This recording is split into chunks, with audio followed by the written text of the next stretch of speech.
Wondering what you're gonna ask me today. Don't start with how was your race, because I throw my microphone away and.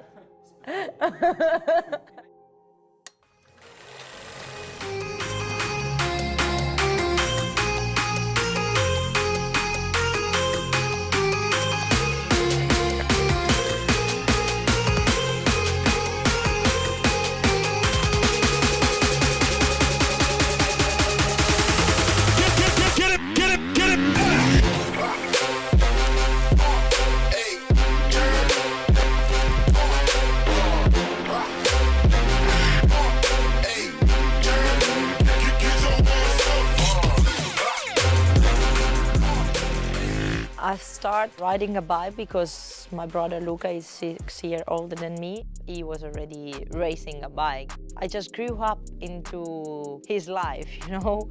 My parents decided to buy a PV50. Their intention was not to put me on immediately, but as soon as I saw it, I started to cry because I wanted to try. From that day, I started immediately without training wheels. During the weekend, we were going racing with my brother. I was just riding around the paddock the whole day and coming back to the camper only when I had an empty fuel tank. When I was 15, at my very first year in the World Championship, I got the chance to race for Yamaha in a satellite team. Picking her lines nice and easily with Chiara Fontanesi. My dad at the beginning, he was not very sure because he didn't want to put me in the hands of somebody else, and he also was not sure if he wanted me to ride the World Championship. I said we have to take this opportunity, and luckily we did. That year I won my very first moto with a 125 in Europe, and since then we saw that I had the possibility to, one day fight for the World Championship.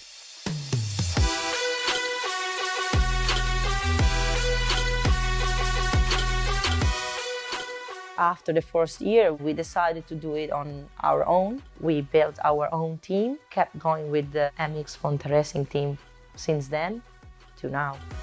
A big reason of why I could achieve so much during the years is because I always had a great team.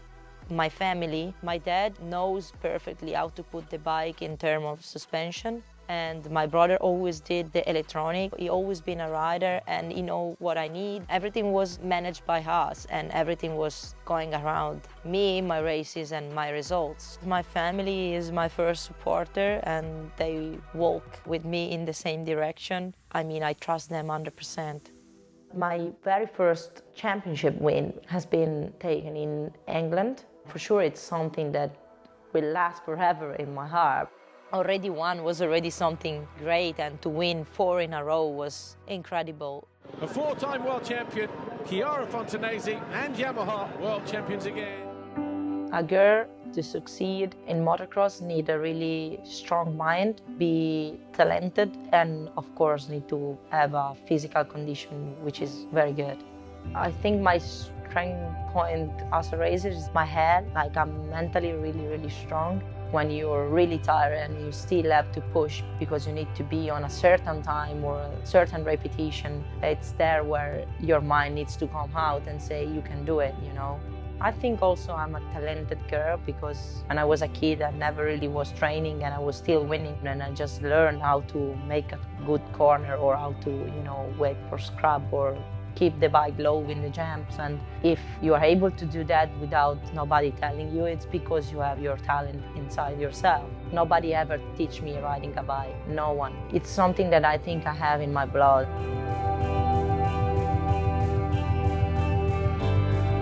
The reason why I came back after the 6th time I won, it's because I only had one dream left, which was to win a title being a mom.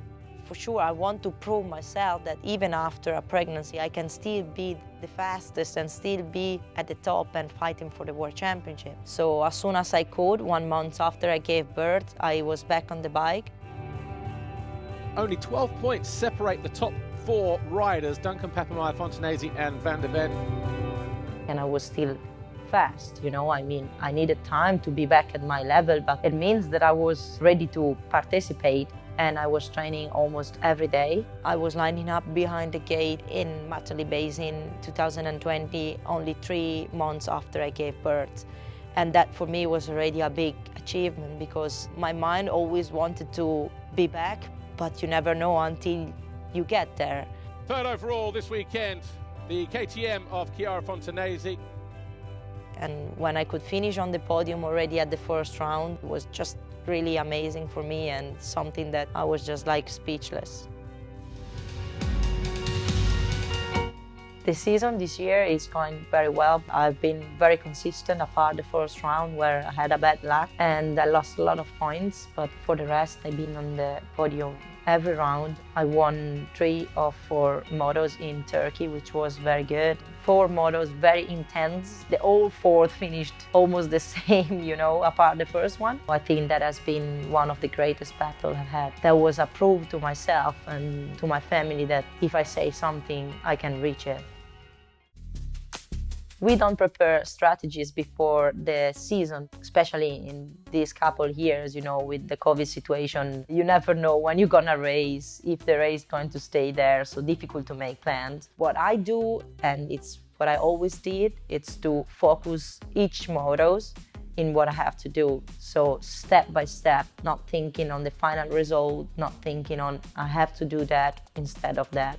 Just keep moving forward, forward and faster, faster, stronger, stronger. Just keep flying further, further and wiser, wiser, higher, higher.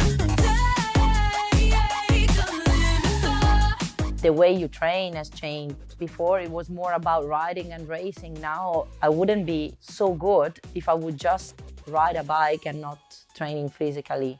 There's no specific area where you train, it's just about whole body because on the bike you move everything, like really everything. So it's important to be fit enough to try to avoid the injuries. When I started, which is not ages and ages ago, but the bike has changed a lot and we have ECU, traction control, things like that, that you can work so much on that. And when I started, I didn't have all that. So everything is developing year by year. So then you need to be always at the same level.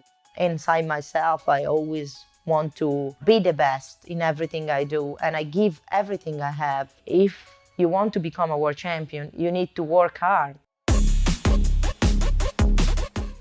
I wish that I could have had the possibility to have somebody like me back in the days telling me how I should train, what I should do. That's why we decided to give the opportunity to the others, exactly what I didn't have when I was younger.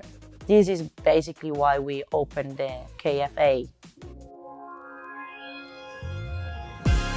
Everything that I do, how I became a champion, how I kept being a champion, how I could take a year off, have a baby, come back, work hard and be back at the top has something to do with the academy because our academy is based on our experience. This is what we want to give to the young people that comes to train, to be able to teach them that you need to want it in your mind, you need to work hard, be consistent. And what I did, coming back, you are more trusted if you have a story to tell and to prove than if you have never did something in your life. I think this is really a big part of our trust in the academy. My parents, they thought that I would stop one day because I'm a girl and they said, okay, she will be interested in something else, but in the end now, I'm still here racing and basically all the families involved in the team, probably something that nobody would have ever thought. I feel like, wow, I'm 27, I won 6 times the World Championship. I had a baby and I'm still there at the top of the world. It means that I'm still able to do what I'm doing. Becoming a mom doesn't mean that you need to sit home and stop living.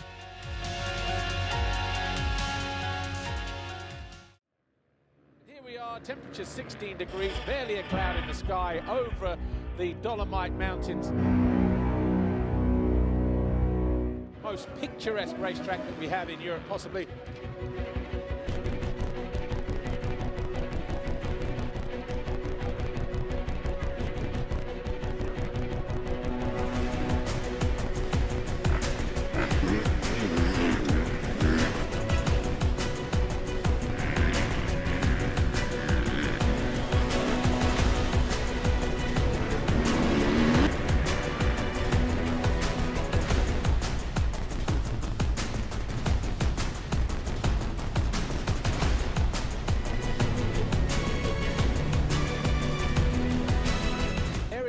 Fontanesi starting on pole position, as she so often does.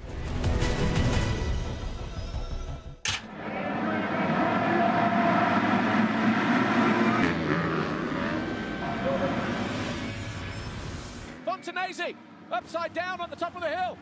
Has that pretty much decided the championship?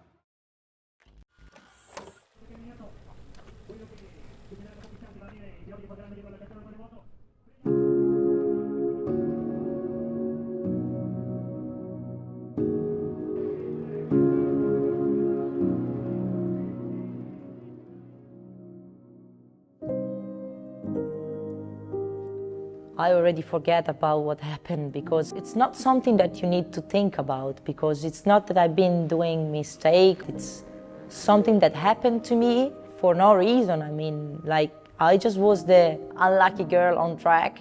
I cannot, stay still and focus on that because it will take me nowhere. I was fast. I took the pole position at the last round again, so I know I can win. When you lose yourself. It's not the team that loses. And I think that's why individual sport makes you also stronger. This that happened this year made me stronger. It's not about winning. When you win, you don't get stronger.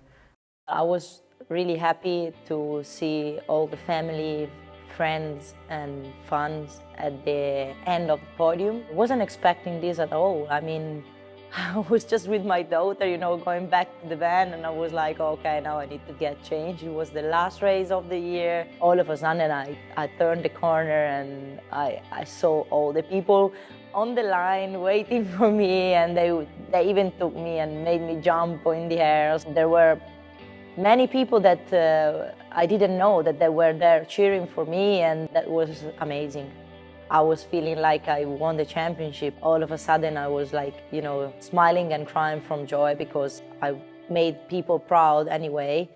This is why I race. I race and I want to win for moments like this. They show me that even if I did not win, we could still live with moments like this.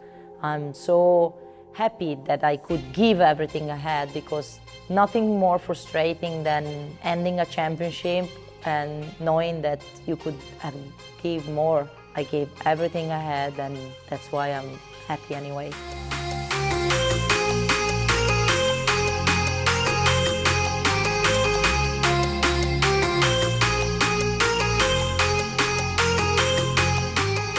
What happened this year was out of my control. It was not my year. What happened just made me stronger. But I will train and fight again, and I will be back.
...2022 is going to be an exciting challenge for the engineering group, trying to understand the effect of all those changes, very big aerodynamic changes, The whole aerodynamic behaviour of the car has been reconsidered in the regulations to try and make them more able to follow closely, to give us better racing. We've also got very, very different tyres. So all of that needs understanding, and we can start that work here in Brackley on the simulator. But as I said, it's really trying to understand how the new cars will generate performance. We'll run them quite differently to the cars that we're used to. The previous cars were all very much an evolution. We also need to understand how the tyres will generate performance. What sort of regime do we need to operate those in terms of temperatures? How do we get best grip? And then the other big element is really bringing it together with the driver. How do we actually get the car balanced? How do we make it stable? How do we give them the front end they need? How do we give them the good traction that they're going to want? So those are all questions that we can start answering here on the simulator, but then also on the track. With such wide-ranging changes to the technical regulations, there's a lot of learning that we're going to have to do at the circuits. And when you get a new car, you're always learning, trying to understand how to get it in the sweet spot, how to get the drivers completely happy with the balance for that all-important lap in qualifying. But the learning curve here is going to be much, much steeper. We'll be finding real lap time, hopefully with every run, but certainly with every day of testing, we'll hopefully have moved that setup on a stage. And that's going to carry into the racing. So with every new track you arrive at, you've got to go through that process of understanding the limitations, working on the fine tuning. But there's going to be an enormous focus, especially in those early races, of trying to understand where that performance is, trying to get the car in the best possible condition to try and make us as fast as possible in qualifying and the race. The basic approach to the engineering around the race weekend is probably going to stay broadly the same, but one of the key elements here is, have we got good correlation? So have we got good correlation between the car on track and the wind tunnel? Have we got good correlation between the car on track and the models that we're running in our simulation tools, the model that the drivers are driving on the simulator here in Brackley? Now, if that correlation's good, then the work that you can do away from the circuit is really valuable. You can start to understand the setup, start to do many more miles than we can possibly do within a race weekend. But as I said, the basic principles are going to remain the same. The big difference for 2022 is just how steep that learning curve is going to be. There'll be a lot more lap time difference between getting it right and getting it wrong. And that's why it's super important that we can start with good testing through the winter, try and build up our confidence in that correlation, and then carry those tools and deploy them into the race weekends. The race weekend format itself changes quite considerably. The purpose there is trying to give the teams less time to work on the cars, give them more time away from the tracks. And this is really coming from the fact the calendar is getting busier and busier, they're adding more and more races, and we need to make sure that we're not working people too hard. So the weekend starts later. The biggest changes are actually on the Friday, where the first session's at 2 o'clock and the final session is at 5 o'clock, running from 5 o'clock till 6 o'clock. And in Europe, the track's going to be cooling down at that time of day. And then you've got much less time on the evening. You've only got 3 hours where the mechanics will be working on the car. The teams will be allowed to stay in the offices for 5 hours, but actually that's still giving us quite a lot less time than we've normally got. And in that period, you're trying to get the car specification finalised, you're trying to collate all the learning from the running that day, trying to refine the setup and come up with the base setup that you're going to carry into Saturday and into qualifying. Once you're into Saturday and Sunday, the format's actually very similar. So, as I said, the big challenge will just be adapting to that new layout on Friday. It is possible we're going to have more sprint races in 2022.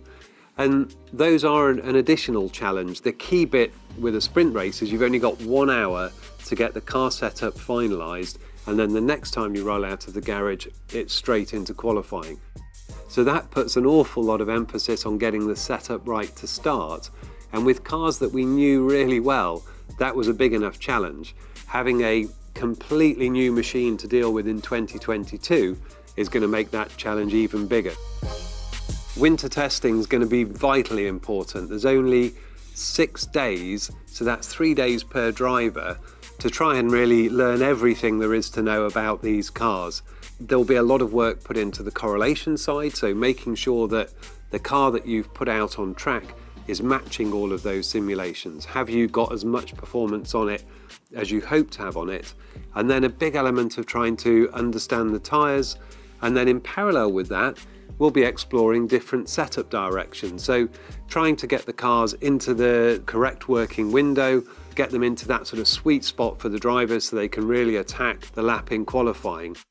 And doing all of those together in that short period that we now have for testing is going to be a big challenge, and the teams that get it right are going to be able to carry that learning into those early races, giving them an advantage. And being reliable is going to be super important. So more components have changed on these cars than in any year I can remember, and making sure that those new components are all functioning correctly, that you can keep the car on track, running, putting miles on it, learning with every mile, that's going to be absolutely vital.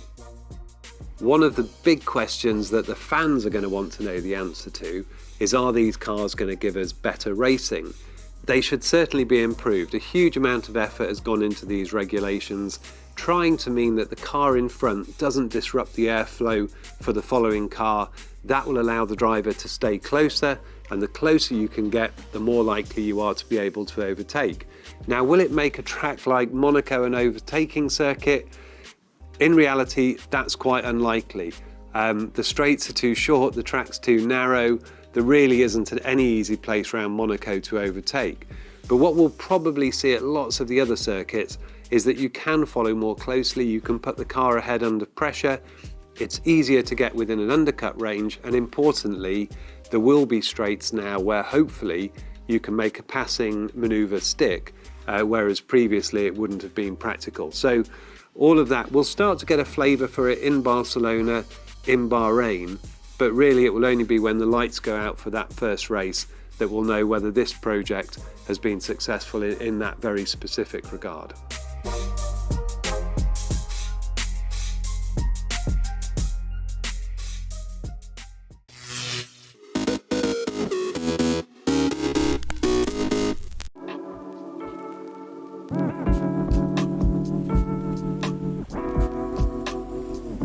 My name is Neil Eckersley. I'm a double Olympian, Olympic medalist in the sport of judo, and I'm an abstract contemporary artist. But as a street kid, as a working class kid, belief was to me was having that ability to have the confidence to step out into a world that was totally alien to anybody, and to be successful at that particular thing, is having that belief and that understanding when everybody around you is saying you're not going to be able to do that, you can't do that. And it's been very similar as an artist. When I first started to become an artist, people said, what are you doing? You're a judo guy, you're an Olympian. And they kind of were quite negative about that. So having a belief in yourself, or having a belief in a project, or having a belief in a goal is really the key for me. Being an Olympian and also being a martial artist gives you a degree of resilience. So if ever there's been any difficult or challenging moments in my life, I've always been able to have that ability to dig in and get through that. So I'm classed as a cityscape artist. If you see a lot of my work, you'll see a lot of that theme through it. So to me, Beijing was really about trying to capture the actual city itself and try and find a way of showing, as an artist, the vibrance, the energy, and the movement in the actual city itself. So bringing the Olympics together is, I kind of worked around bringing more of a winter scene. So if you look at the artworks that I produced, they've got lots of snow, lots of ice within those particular pieces to try and capture that particular moment in time. What I'm looking for from any Olympic Games is to celebrate the youth of today, and coming together to compete and perform in the sport that they, I understand as an Olympian what it means to go to the Olympic Games and how valuable and important that is. So for me, what I'm looking for is this Olympics to be the perfect platform for this young generation to compete and to be successful in their own right.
February 23, 1945. An iconic image from World War II during the Battle of Iwo Jima in the Pacific. U.S. Marines fighting Japanese forces seize Mount Suribachi and raise an American flag twice in the same day. Associated Press photographer Joe Rosenthal captures the second flag raising in a Pulitzer Prize-winning photo. 1991, during the Persian Gulf War, an American-led coalition begins a ground offensive against Iraqi forces in Kuwait. Within days, the offensive drives Saddam Hussein's forces out of Kuwait and a ceasefire is declared. 1997. Scientists in Scotland say they have cloned the first mammal from an adult cell, a lamb they call Dolly. 6 years later, Dolly is put to death after premature aging and disease mar her short existence. 1965. Stan Laurel, half of the Laurel and Hardy comedy team, dies in Santa Monica, California at age 74. And 2000.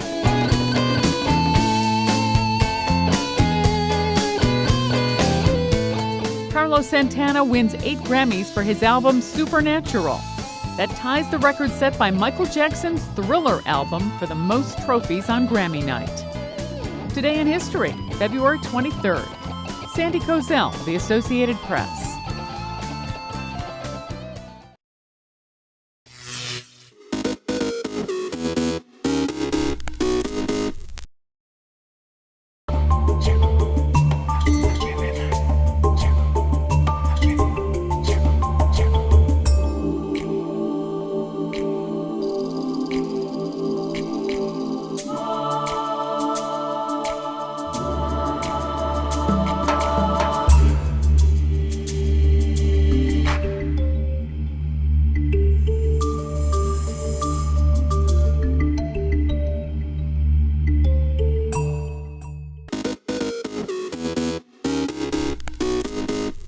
Welcome back in our studio, and in today's news,